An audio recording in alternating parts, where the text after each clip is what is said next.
எல்லாருக்கும் வணக்கங்க.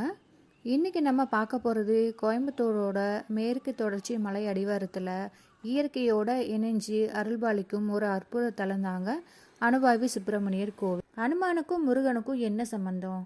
இந்த ஊருக்கு ஏன் அனுவாவின்னு பேர் வந்துச்சு? வாங்க இந்த வீடியோக்குள்ளே போய் பார்க்கலாம்.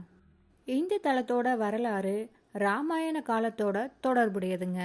அனுமன் சஞ்சீவி மலையை தூக்கிட்டு இலங்கையை நோக்கி போகும்போது அவருக்கு பயங்கரமான தாகம் எடுத்திருக்குங்க.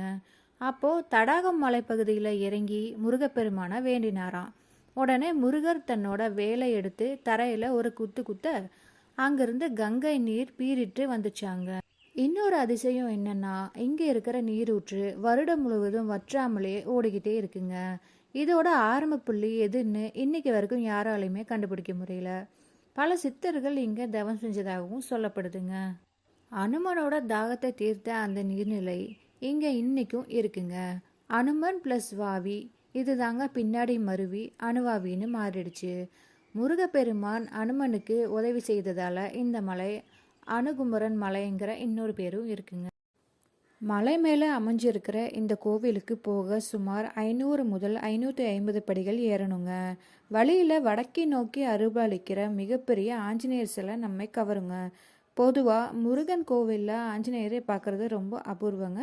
ஆனால் இங்கே 2 பேருக்கும் தனித்தனி சன்னதிகள் இருக்குது. திருமண தடை உள்ளவங்க, குழந்தை பாக்கியம் இல்லாதவங்க இந்த தலத்துக்கு வந்து வேண்டிக்கிட்டா அவங்க குறைகள் சீக்கிரம் தீருங்கிறது நம்பிக்கைங்க. வைகாசி விசாகம், தைப்பூசம், கிருத்திகை, சூரசம்ஹாரம் போன்ற விழாக்கள் இங்கே ரொம்ப விமர்சையாக கொண்டாடப்படுதுங்க.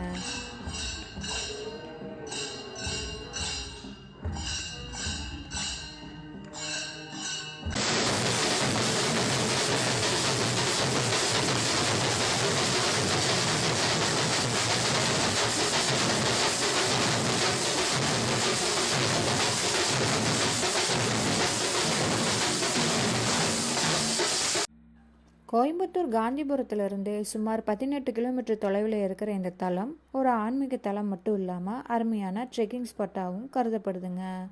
இந்த கோயிலோட டைமிங் பார்த்திங்கன்னா காலையில் 6 மணிலேருந்து மதியம் 1 மணி வரைக்குங்க. மறுபடியும் மாலை 5 முதல் 8 மணி வரைக்கும். சனி ஞாயிறு மற்றும் விசேஷ காலங்களில் நேரங்கள் மாறுபடும். நீங்கள் ஏற்கனவே இந்த கோவிலுக்கு போயிருந்தீங்கன்னா உங்களோட அனுபவத்தை கமெண்ட்ஸில் சொல்லுங்கள். இல்லை நீங்கள் இனிமேல் தான் போக போகிறீங்கன்னா ஒரு முறை போயிட்டு வந்து உங்களோட அனுபவத்தையும் கமெண்ட்டில் சொல்லுங்கள். இந்த வீடியோ பிடிச்சிருந்தா லைக் பண்ணுங்கள். நம்ம சேனலை சப்ஸ்கிரைப் பண்ணிக்கோங்க. நன்றிங்க.